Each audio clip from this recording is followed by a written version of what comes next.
시청자 여러분 안녕하십니까? 복지TV 뉴스입니다. 장애 청년 노동자 고 김재순 씨의 아버지가 중대재해기업처벌법의 필요성에 목소리를 높였습니다. 계속해서 여러 기업에서 발생하고 있는 산재 사망 사고에 대한 근본적인 해결책 마련이 필요해 보입니다. 보도에 서정용 기자입니다. 장애인 청년 노동자 고 김재순 산재 사망 기자회견에 참석한 장애인 아버지는 젊은 아들이 수지 파쇄에 빨려들어가 형체도 알아볼 수 없도록 고귀한 생명을 잃었다고 호소했습니다. 제가 사업주에게 들었던 말은 시키지도 않은 일을 현재 하다가 자기 관심사로 죽었다였습니다.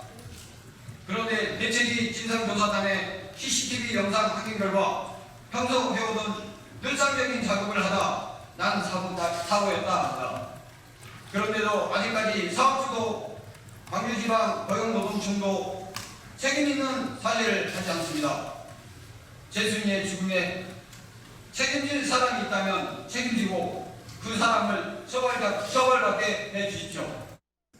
김 씨는 아들은 심한 지적장애가 있는 26살의 청년 노동자였다며 산재 사망 사고는 광주광역시 하남 3단에 위치한 생활 폐기물 처리 사업장인 조선우드에서 벌어진 산재 사고라면서 문재인 대통령에게 드리는 편지 내용을 전하고 답장을 기대하고 있습니다. 고 김재순 노동시민대책위원회는 이번 산재 사망 사건에 대해 고용노동부 장관은 사과하고 사업주를 구속을 요구하면서 중대재해기업처벌법이 마련되지 않아 사업주들은 벌금만 내면 그만인 현실을 바꿔야 한다고 촉구했습니다. 이에 대해 국회 강은미 의원은 대형 인명사고와 반복되는 중대재해를 해결하려는 우리 사회의 의지는 단순한 경각심 타령이나 신용에 그친 양형 기준이 아닌 엄격한 입법으로 완경해야 한다고 주장했습니다.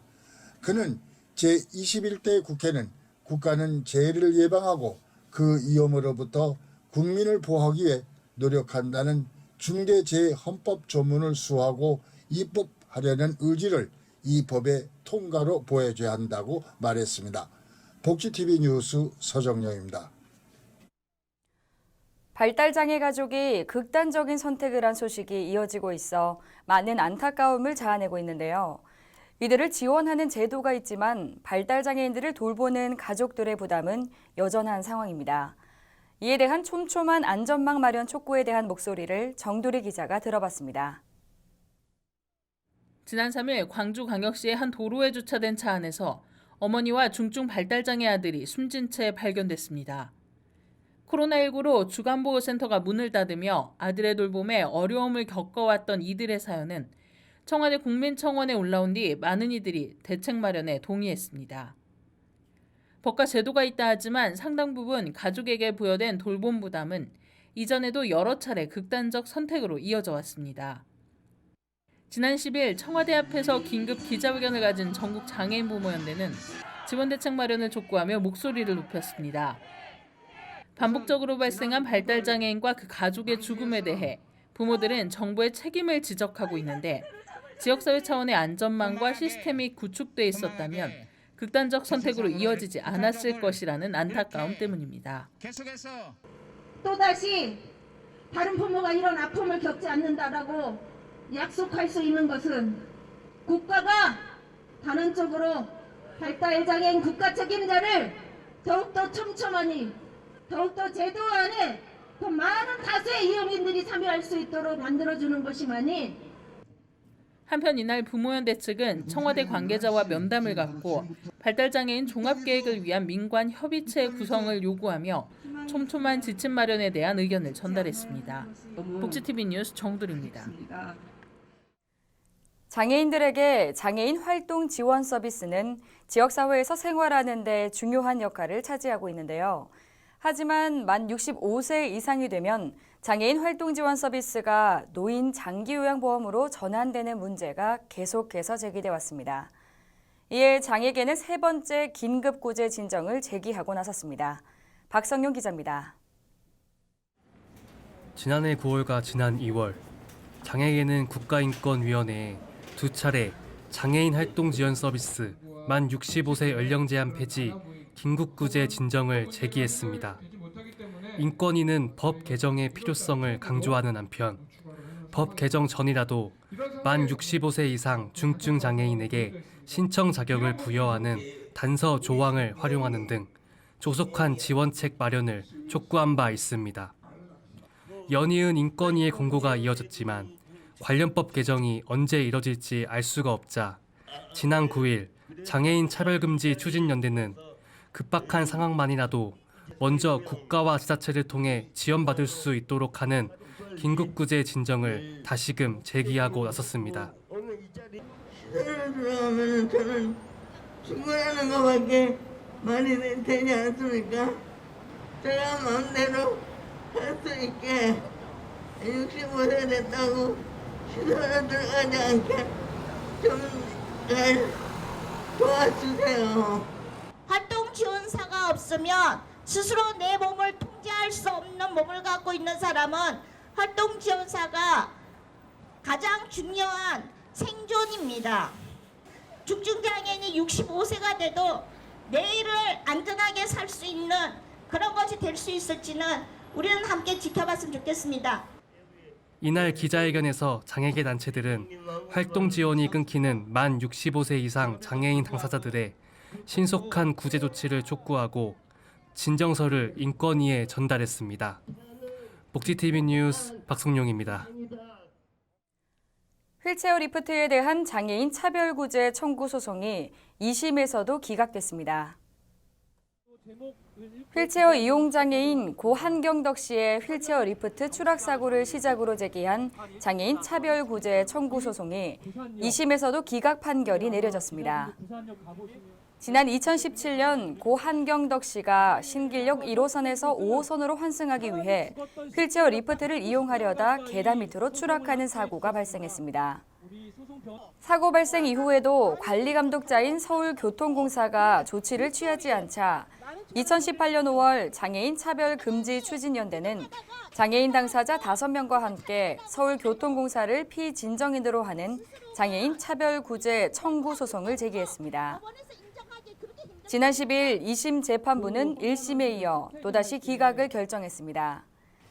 서울고등법원 민사 37부는 승강기를 설치하지 않은 것에 대해선 차별이라고 인정했지만 승강기 설치는 서울교통공사와 서울시의 재량이라며 원고 패소 판결을 내렸습니다. 코로나19로 혼란스러운 상황 속에서도 충효의 문화를 널리 알리는 데 힘쓰고 있는 분이 있어 서종용 기자가 만나봤습니다. 하는 놈과 부모 불효하는 놈과 경제하고 못하는 놈 차례로 차보다 코로나 사태가 악화되면서 충효회 문화활동 전개가 잠시 중단되자 국악인 박홍엽 어르신은 이태원 고수로서 인생살이를 노래하며 코로나를 극복하고 있습니다. 국악인 박홍엽 충효회 문화운동 본부 총재는 26살 때 고향 전라남도 영광군 법성포를 떠나 서울에 올라와 출판사 세일즈민과 앨범 판매 사업, 주택 사업 등으로 돈을 벌어 한평생을 충효회 알리기 활동에 전신하면서 도덕교육이 무너지고 있는 것을 걱정하고 있습니다. 인생살이라고 하는 것은 충고를 해주는 사람이 없는 사람처럼 불행한 사람은 없다. 허물어 우리는 상대방의 잘못된 부도덕한 행위를 봤을 때 지적해주는 문화가 성숙되어야 합니다. 나라를 사랑하는 국가 간의 충과 부모를 섬기는 효가 자연스럽게 바로서기에 우리 사회가 건강해지고 행복할 수 있다는 것을 강조하고 있습니다. 그는 충효의 운동이 중단되지 않기 위해 수익성 사업으로 한국직업능력개발원에서 충효의 교육지도사와 힐링지도사 자격증을 받았습니다.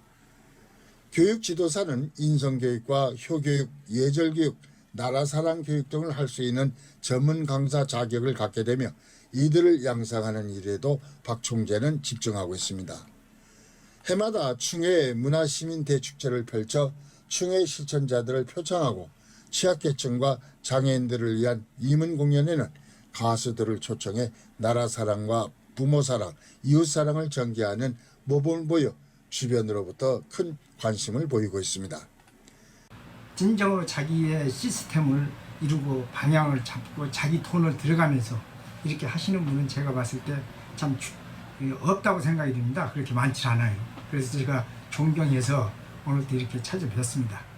파탄되어가는 도덕을 다시 살리고 상실되어가는 A 범죄를 다시 일으켜서 밝고 명랑한 사회 건설을 하는데 우리 모든 국민이 동참해 주실 것을 간절히 기원합니다. 충효회를 알리는데 20년간 수십억 원을 기부했다는 박 총재는 충효회 문화운동이 온 세계에 불타오르도록 정부의 지원 대책을 기대하고 있습니다. 복지TV 뉴스 서정영입니다. 코로나19로 인해 많은 복지관이 휴관했는데요. 노인들의 복지가 우려스러운 상황입니다. 이에 한 노인 복지관에서 노인들의 안전을 위해 각별한 돌봄을 실천하고 있어 민세정 기자가 찾아가 봤습니다. 저는 지금 흥선노인복지관 앞입니다. 어르신들로 북적여야 하는 평일 오후 시간인데요. 코로나19로 인한 복지관 이용 중단으로 한산하기만 합니다. 하지만 지금 복지관 안에는 분주합니다. 흥선노인복지관 직원 10여 명과 45명의 생활지원사들이 바쁘게 움직이고 있는데요. 코로나19로 찾아오지 못하시는 어르신들, 특히 장기간 칩거 중이신 어르신들의 안전을 확인하기 위해 준비를 하고 있습니다. 네, 코로나19에 더욱 취약하신 어르신들을 돌보시느라 고생이 많으실 텐데요. 흥선이 특히 다른 지역보다 노인 비율이 더 높은 걸로 알고 있어요. 흥선노인복지관에서는 코로나19 극복을 위해서 어떤 활동을 하고 계시나요? 네, 우리 선생님이 말씀하신 것처럼 저희 흥선노인복지관은 흥선권역이라고요.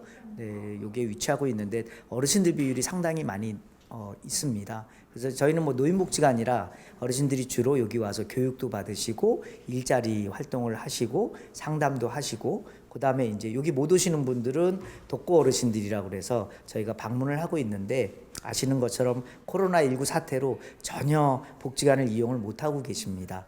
그래서 사회적 거리 두기는 저희가 잘 유지하되 마음의 거리 또는 마음 방역은 좀 저희가 철저히 하자 이게 중점을 두고 있고요. 특별히 우리 어르신들이 계속 무료하게 소외되지 않게끔 전화라든지 아니면 안부를 여쭙는다든지 또는 저희가 찾아뵙고 어르신들이 이제 그 상태에 대해서 확인하는 이런 걸 많이 하는데 특별히 이 지역의 특성상 홀로 되신 어르신들이 많이 계신데 그분들에게 때로는 물품, 때로는 저희들의 마음을 전하는 걸 통해서 코로나19를 극복할 수 있도록 그렇게 저희가 가장 중점을 두고 있습니다. 네, 이렇게 무더운 날씨에도 최선을 다하고 있는 흥선노인복지관 직원분들과 생활지원사분들을 만나봤는데요. 머지않아 코로나19가 종식되었으면 하는 바람입니다. 복지TV 뉴스 민세정이었습니다. 코로나19 방역대책과 장애인 평생교육법 제정을 촉구하는 결의대회가 열렸습니다. 자세한 내용 정서희 기자가 보도합니다. 지난 9일 전국장애인야학협의회와 전국장애인차별철폐연대 등 전국장애인연대 5개 단체는 정부 세종청사 교육부 앞에서 결의대회를 개최했습니다. 코로나19 방역대책 요구 및 장애인 평생교육법 제정 촉구를 외치며 교육부 장관 면담을 요구했습니다. 한 기관에 마스크나 손소독제 주고 정말 끝이었어요. 아무런 더 이상의 지원도 없었던 지자체들도 있고 이런 지자체의 지원 기관도 굉장히 기준도 상이하고 사실 예방 대책도 많이 없고 코로나19로 강도 높은 사회적 거리 추진으로 인해 장애인은 사회적 격리 상태를 마주했고 방역 지원 수준도 장애, 비장애로 구분되어 장애인은 후순위에 밀려 있다고 합니다. 학년기를 지나서 1, 2, 3, 4 좀 배우자, 기억니은 좀 배우자 이야기하면서 우리는 모였고 야학이라는 이름으로 평생교육시설이라는 이름으로 모였습니다. 결의대회에 참여한 전국장애인야학협의회 및 5개 단체는 장애인 평생교육시설의 코로나19 방역 지원 강화와 장애인 평생교육법 제정 촉구를 위해 중앙정부의 보조금 관리에 관한 법률 개정을 요구했습니다. 복지TV 뉴스 정서입니다. 코로나19로 인해 한국뿐만 아니라 전 세계 모든 행사들이 줄줄이 취소되고 있는데요. 미국 뉴욕에서도 유명 축제들이 모두 취소됐습니다. 반면 그 자리를 평화 시위가 채워주고 있다고 하는데요. 보도에 이호비 통신원입니다. 매년 이맘때면 뉴욕 오 애비뉴는 각종 이벤트와 퍼레이드로 시민들의 함성이 가득했습니다. 전 세계를 충격에 빠뜨린 코로나19로 모든 행사는 3월부터 고심 끝에 취소를 결정했습니다. 문화의 중심 도시답게 여름이면 LGBTQ 퍼레이드, 각종 공원에서의 무료 공연과 미국 독립기념일 불꽃놀이까지 볼거리가 넘치는 뉴욕이지만 올해는 시민들의 불만 가득한 목소리가 계속되고 있습니다. 조지 플로이드의 죽음을 애도하고 생활고의 한계에 부딪혀 셧다운 해제를 외치는 시민들로 평화시위는 계속 진행 중입니다. 무력 충돌과 약탈이 아닌 자전거를 탄 선두대가 차량의 우회를 이끌고 NYPD가 아닌 시민들의 역할을 나눠 그들의 소리를 외치는 모습입니다. 단계별 리오픈을 시작한 뉴욕시는 코로나19의 확산을 막기 위해 무료로 마스크와 손소독제를 나눠주며 시민들의 참여를 독려했습니다. WBC 복지TV 뉴욕 통신원 이호비였습니다. 지역의 문화가 소식 전해드립니다. 전남 순천 문화의 거리에서 전남을 대표하는 작가들의 전시회 강남전이 열리고 있습니다. 다채로운 방식으로 표현된 작품들을 이소영 기자가 찾아가 봤습니다. 순천 문화의 거리 서문 안내소에서는 지난 1일부터 지역 작가 미술협회 강남전이 열리고 있습니다. 순천, 여수, 광양, 고흥, 보성 등 전남 동부 지역의 작가 30명이 참여해 서양화, 한국화, 서예 조각 등 다양한 장르로 표현한 작품 총 30점이 전시돼 있습니다.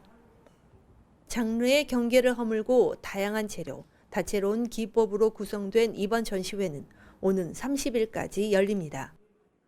마치 정원을 산책하듯 여유롭게 감상할 수 있는 일상 속 작품들로 터치 하나하나가 살아있는 느낌입니다.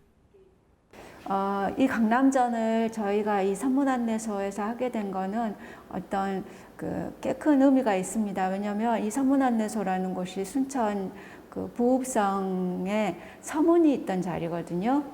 부읍성에 서문이 있던 자리고 또 이 부읍성에 설치된 서문안내소의 이 전시실을 2020년에는 저희 순천 미술협회에서 운영하고 있어요. 그렇기 때문에 그 전시 자체도 굉장히 의미가 있는 전시고 또 그중에 첫 번째 전시가 이 강남전입니다. 앞으로 이 부읍성 서문안내소 전시장 시민들이나 여러 예술가분들 많이 활용해 주셨으면 좋겠습니다. 저마다 개성이 강한 작가들의 다양한 빛깔의 고운 그림, 또 사색의 여백과 기운 넘치는 먹빛 작품들은 이 지역 미술인들의 예술혼과 고유한 창작 세계를 엿볼 수 있습니다. 작가들의 예술적 감각이 돋보이는 이번 작품들로 인해 지역 미술의 가치를 재발견하는 소중한 시간이 되고 있습니다. 복지TV 뉴스 이소영입니다. 베리어 프리 바이오 연구소가 옥괴수를 소개하는 자리를 마련했습니다. 강원도 강릉시 옥계면에 위치한 베리어 프리 바이오 연구소는 지하동굴 1000m 광천수를 개발한 옥괴수를 소개했습니다. 연구소 측은 미네랄 등이 풍부하게 포함된 옥괴수를 건강과 관련한 기능식품과 화장품 등 개발에 활용할 예정으로 연구 진행 상황 등을 알려가고 있습니다. 코로나19 확진자가 다시 늘어나 감소하는 흐름을 보이지 않고 있습니다. 여름이 되면서 많은 분들이 야외 활동을 즐기고 있는데요. 집단 감염으로 인한 확진이 커지는 만큼 야외 활동 시에는 덥더라도 마스크 착용 꼭 챙겨주시기 바랍니다. 정부가 이르면 내달부터 마스크의 공적 공급 중단을 검토하고 비말 마스크 공급량을 늘리겠다고 밝힌 바 있는데요. 하루빨리 마스크 없이 편하게 숨 쉴 수 있는 날을 위해 지금은 우리 모두가 한마음으로 코로나19 확산 예방을 위해 힘써야겠습니다. 이상 복지TV 뉴스를 마칩니다. 시청해주신 여러분 고맙습니다. 우리 주변에서 일어나는 불공정한 사례부터 억울한 사연, 따뜻한 미담까지 장애인 신문과 웰페어 뉴스 홈페이지를 통해 보다 다양한 소식을 접할 수 있습니다. 시청자 여러분의 제보를 기다립니다. 웰페어 뉴스 홈페이지 또는 전자우편, 전화번호 02-2655-9519로 많은 제보 바랍니다.